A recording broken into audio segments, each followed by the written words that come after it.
गद्दी पे चाहे हम रहें या मुन्ना, नियम सेम होगा। देखा आपने, कालीन भैया कह रहे हैं कि मिर्जापुर की गद्दी पर चाहे वे बैठे या फिर मुन्ना, नियम नहीं बदलता।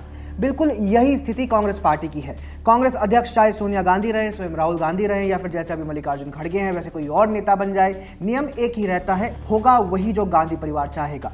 अब राहुल गांधी मल्लिकार्जुन खड़गे ने केरल कांग्रेस की एक मीटिंग की है। मीटिंग में कहा गया है कि कोई भी नेता पार्टी के नैरेटिव से अलग बात नहीं करेगा, कोई भी नेता अपने निजी विचार नहीं रखेगा, सभी नेता वही बोलेंगे जो पार्टी बोलेगी। भवानी प्रसाद मिश्र इस अपनी एक कविता में बड़ा अच्छा सा कह गए हैं। उन्होंने लिखा है, बहुत नहीं थे, सिर्फ 4 कौवे थे काली, उन्होंने ये तय किया कि सारे उड़ने वाले उनके ढंग से उड़ें, रुके, खाएं और गाएं, वे जिसको त्योहार कहे सब उसे मनाएं।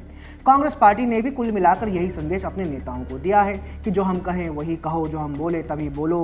शशि थरूर को कैसे इसमें टारगेट किया गया, क्यों किया गया, इस पर बात करेंगे, लेकिन उससे पहले समझते हैं कि कैसे कांग्रेस ने एक बार फिर सिद्ध कर दिया है कि लोकतंत्र में उनकी कोई आस्था नहीं है। कांग्रेस के मीडिया प्रभारी जयराम रमेश का ये ट्वीट देखिए। इसमें उन्होंने लिखा है कि कांग्रेस देश की एकमात्र ऐसी राजनीतिक पार्टी है जहां अभिव्यक्ति की पूरी स्वतंत्रता है और इस अभिव्यक्ति के बाद भी सदस्यों की स्वतंत्रता बनी रहती है।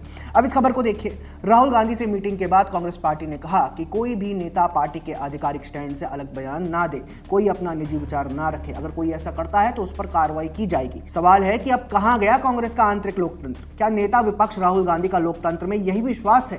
क्यों कांग्रेस पार्टी के नेता अपने निजी विचार किसी मुद्दे पर नहीं रख सकते? क्यों राहुल गांधी चाहते हैं कि दूसरे सभी नेता उनके अनुसार ही चलें?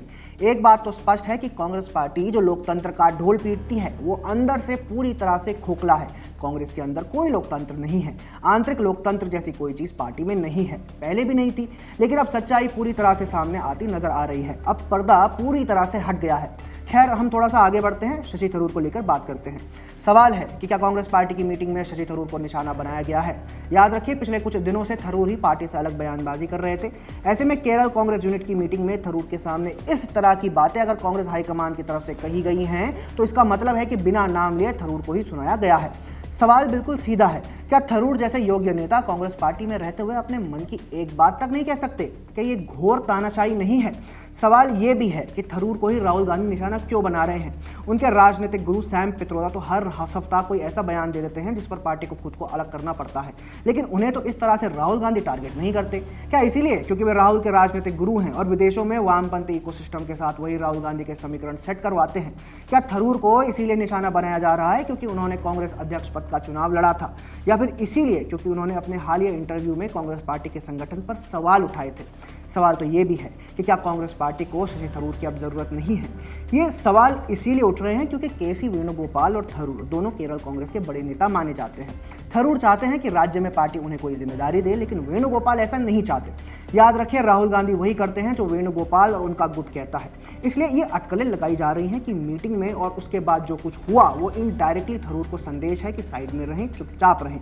ऐसे में अब देखना होगा कि थरूर चुप रहेंगे या फिर कुछ बड़ा करेंगे। कांग्रेस पार्टी ने कहा है कि सभी नेता वही बोले जो पार्टी बोले, कोई अपना निजी राय जाहिर ना करे। इसको लेकर आपको क्या कहना है, कमेंट सेक्शन में हमें ज़रूर बताएं। अगर आपको हमारा कंटेंट पसंद आता है तो हमारे चैनल को फॉलो भी कर लें। जय हिंद।